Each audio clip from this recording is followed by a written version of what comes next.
Results એક બાદ એક આવી રહ્યા છે અને વધુ એક ઇન્ટરેસ્ટિંગ રિઝલ્ટ્સ જે છે તે આપણને બનતા જોવા મળ્યા. જેકે પેપર તમે જુઓ, નફો 4 કરોડથી વધીને 104 કરોડ, માર્જિન્સ 13%થી વધીને 38%, એબિટા 63 કરોડથી વધીને 190 કરોડ, આવક 469 કરોડથી વધીને 661 કરોડ. રિકવરી બહુ જ સરસ રીતે હજુ પણ જોવા મળી રહી છે. યર ઓન યર આંકડાઓ મેં તમારી સામે મૂક્યા છે અને વધુ વાતચીત કરીએ. જેકે पेपरना प्रेसिडेंट આપણી સાથે एएस मेहता जोड़ाई रहा है. मेहता साहब, बहुत बहुत स्वागत है आपका. Good afternoon. और सबसे पहले इंटरेस्टिंग रिजल्ट्स फिर से एक बार हम देख रहे हैं. कहाँ से ग्रोथ आता हुआ दिखा और किस तरह से देख रहे हैं इस क्वार्टर के नंबर्स को? देखिए, इस क्वार्टर के नंबर को जब आप देखते हैं तो पिछले साल का जो जो वेव 1 था, उस वेव 1 के टाइम में काफी क्लोजर थे, काफी लॉकडाउन थे, और कंपेयर टू ये जो वेव 2 था, इसमें स्लाइटली बेटर पोजीशन रही है, क्योंकि बाजार में कुछ खुले हुए थे, कुछ ऑफिसेज भी खुले हुए थे. तो इसलिए मैं इन दोनों पीरियड को बिल्कुल लाइक टू लाइक कंपेयर नहीं करूंगा. और इसलिए ये जो टर्नओवर का जो ग्रोथ दिखता है, मुझे लगता है कि कोविड की वजह से जो पिछले साल का जो क्वार्टर था वो बहुत ही खराब था. इसलिए परसेंटेजेस को मैं बहुत ज़्यादा कंपेयर नहीं करूंगा इन रिजल्ट के साथ. लेकिन बाजार इस वेव 2 में भी अभी तक काफ़ी कुछ बंद रहे, स्टेट रिस्ट्रिक्शंस रहे, स्कूल कॉलेज बंद रहे, ऑफिसेज भी कुछ हद तक बंद रहे. उसके बावजूद जो ये नतीजे आप देख रहे हैं, तो एक थोड़ा सा एक सेटिस्फेक्शन है कि हमने बाजार कुछ कम खुले या दूसरे लोगों का जैसे भी रहा, पर हम लोगों के रिजल्ट कुछ हद तक बेहतर रहे. बिल्कुल. और मेहता साहब, रिजल्ट्स ही नहीं, आपने जो एक्टिविटीज़ की हैं वो भी बहुत ही काबिल तारीफ़ है. आपने एक्विजिशंस किए हैं, आपने इन्वेस्टमेंट नया 150 करोड़ का प्लांट लगाने का किया है. तो इन दोनों डेवलपमेंट्स के बारे में भी बताइए, और साथ ही साथ जो दीप्ति इलेक्ट्रॉनिक्स और इलेक्ट्रो ऑप्टिक्स के एक्विजिशन की भी बातें हैं, तो इसके बारे में भी डिटेल्स सर शेयर कीजिए.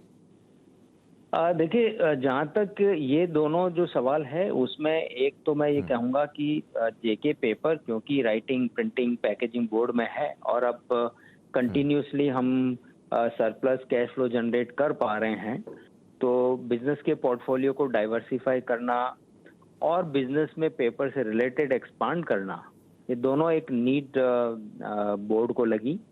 इसलिए एक जो बोर्ड ने अप्रूव किया इन्वेस्टमेंट 150 करोड़ का, इसके तहत एक जो प्लांट है, पहला प्लांट पंजाब में लगाने का एक हमने प्लान किया है, जिसमें कोरुगेशन बॉक्स का मेकिंग प्लांट लगेगा.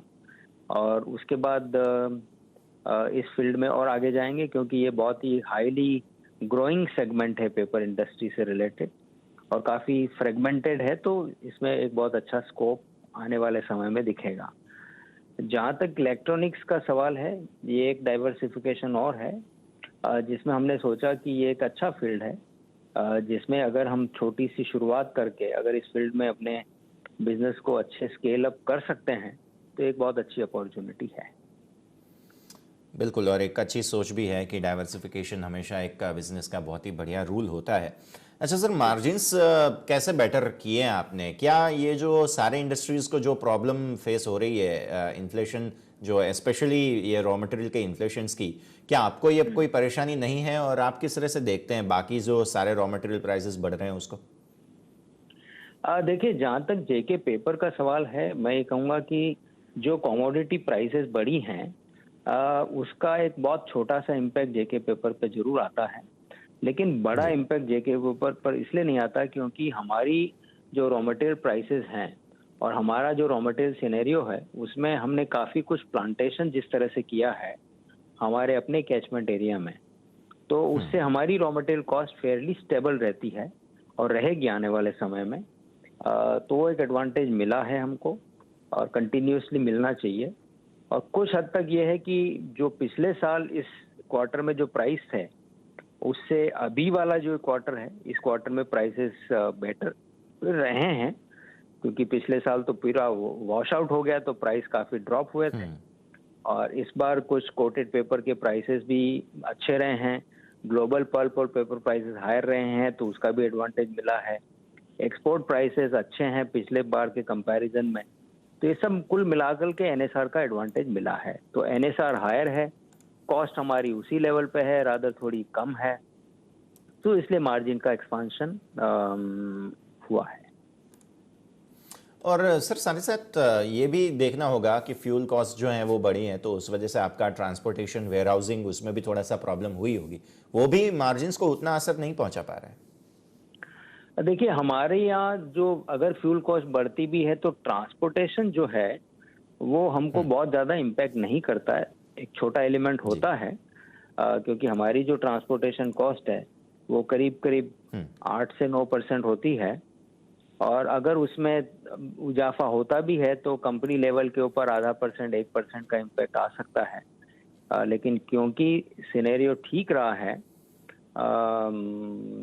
तो प्राइस जो हमको बाजार में पेपर के प्राइस मिले हैं वो बेहतर मिले हैं, तो वो आधा परसेंट 1% कंपनसेट हो गया। ठीक है सर, एक आखिरी सवाल, डेट सिचुएशन को लेकर किस तरह से देख रहे हैं और आगे के लिए कोई गाइडेंस यहाँ पर? देखिए हमारी जो डेट सिचुएशन है कि हम जो गुजरात का जो नया प्रोजेक्ट लग रहा है जी। इसके लिए हमने डेट लिए हैं, और जो पीक डेट है हमारा ये हो गया थोड़ा बहुत, और जो डिसबर्समेंट इस प्रोजेक्ट के लिए आएगा वो एक पीक डेट एक तरह से हो गया है, और अब उसके बाद रीपेमेंट ही आएंगे। सो ठीक है बैलेंस शीट सर, काफी डेफिनेटली। स्ट्रांग है और फाइनेंशियल स्ट्रेंथ है कंपनी की, तो वो कोई इशू इतना बड़ा नहीं है।